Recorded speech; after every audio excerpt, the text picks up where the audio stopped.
In September 1991, two German hikers in the Ötzi Alps made a discovery that would freeze time itself.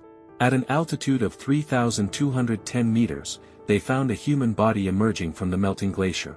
At first, they thought it was a modern mountaineer who had met a tragic end. But as scientists examined the remains, the truth sent shockwaves through the world. This man had died 5,300 years ago.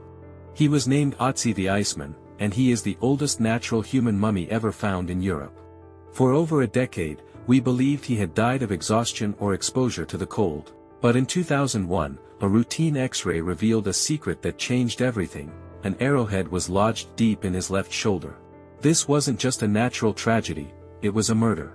Ötzi was a man of the Copper Age, equipped with sophisticated tools, a copper axe, a flint knife, and a quiver of arrows. But he was also a man in a hurry. Forensic analysis of his stomach contents shows that he ate a hearty meal of ibex meat and grain just 2 hours before his death. He wasn't starving, he was resting. However, his body told a different story. His hands were covered in deep, defensive wounds, the kind you get when you try to grab a blade during a fight.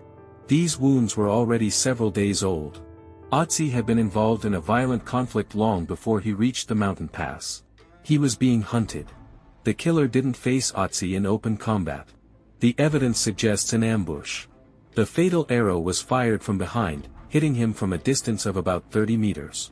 It tore through his shoulder and hit a vital artery, causing him to bleed to death in minutes. But the mystery goes deeper.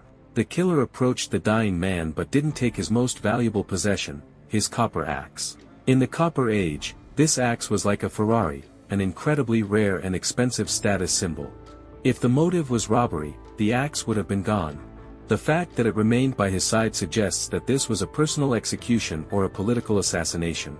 Perhaps the killer didn't want to be found with the murder weapon, or wanted to send a message to others in the tribe. What makes Ötzi's case so fascinating to modern audiences in the US and Europe is how high-tech forensics has solved a prehistoric crime. We know his blood type, O, his eye color, brown, and even that he was lactose intolerant. We know he had tattoos over his joints, possibly as a form of primitive acupuncture for his arthritis. Every drop of his DNA has been sequenced, revealing that he has nearly 20,000 living relatives in the Tyrol region today. We aren't just looking at a mummy, we are looking at a person who lived a complex, dangerous life, a life that ended in a calculated act of violence. Despite all our science, one question remains: who pulled the string? Was it a power struggle within his village? Was he a leader cast out by a rival? Or was it a long-standing blood feud that finally caught up to him in the high Alps? Ötzi's death is a haunting reminder that while our technology has changed, human nature has not. Ambition, jealousy, and conflict have been with us since the beginning. As the glaciers continue to melt, we may find more clues, but for now, the Iceman remains our oldest and most famous cold case, a silent witness to a violent afternoon 5,000 years ago. If you're captivated by the mysteries of our ancient past and the science of the human story, make sure to hit that subscribe button.